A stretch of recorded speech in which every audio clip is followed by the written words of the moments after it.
Guys, welcome back to the channel. This is a quick one-take video to show you what I've been up to. So separate from the truck project, I've been doing some paint work for some other projects, and I was having some issues with humidity. So this is what I came up with. I have a derail transmission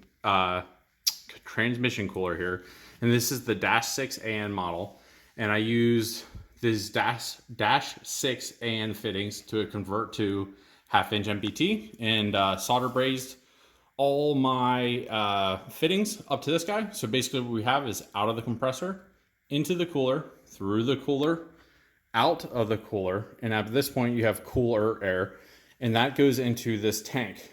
This tank is a centrifugal air separator. I have welded on this side a tangential fitting that comes basically around, and the air comes in and spirals down to the bottom. And the top here, this cap underneath this guy, is a tube welded about 3/4 of the way down. It is large in diameter. It's probably about 1.5 inches in diameter, but the inlet tube is only about probably about 3/8 of an inch in diameter.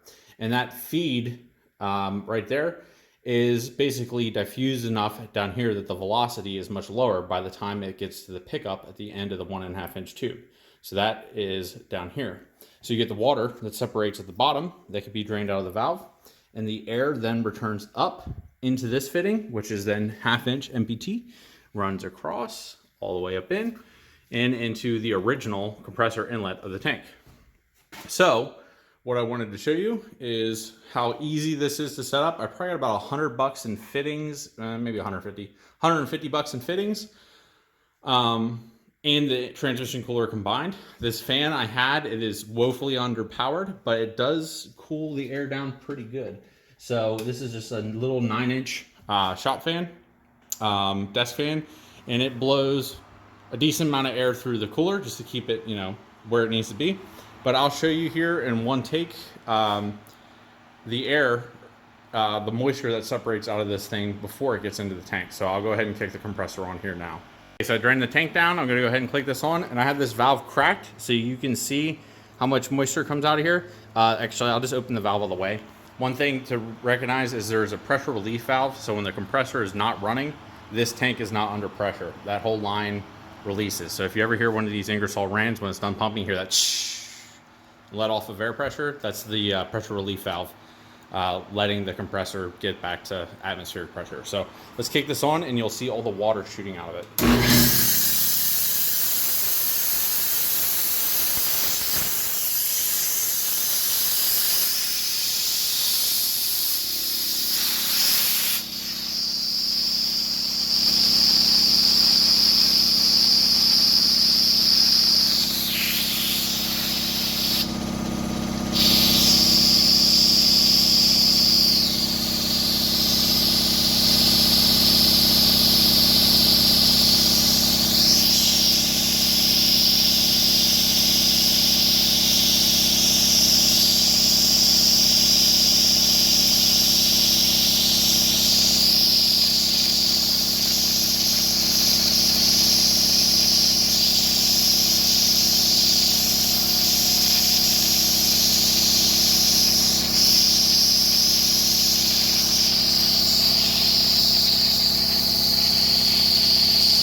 Okay, so there you go. So you saw that huge burst of moisture shoot out, and you saw how much it coated my hand. That was only a run from like 100 PSI to like 130 PSI, just enough to trip the compressor on. So you can imagine if you're running this thing all the time, I probably got, what, 2 tablespoons of water out of that just from that one little run. So pretty effective, seems to be doing the trick. This is hot up top here, and it's modestly cool at the bottom. It is cool, actually.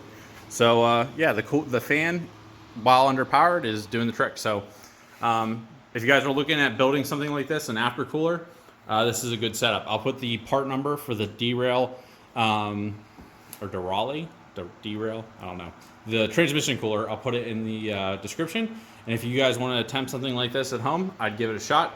Only thing I would say, this is a homemade pressure vessel. I do not recommend that you do this. I'm a pressure vessel engineer, ASME, Div 2, all that fun stuff. And so don't make that, but they do make commercially available separators that you can purchase. So until next time, have a good one.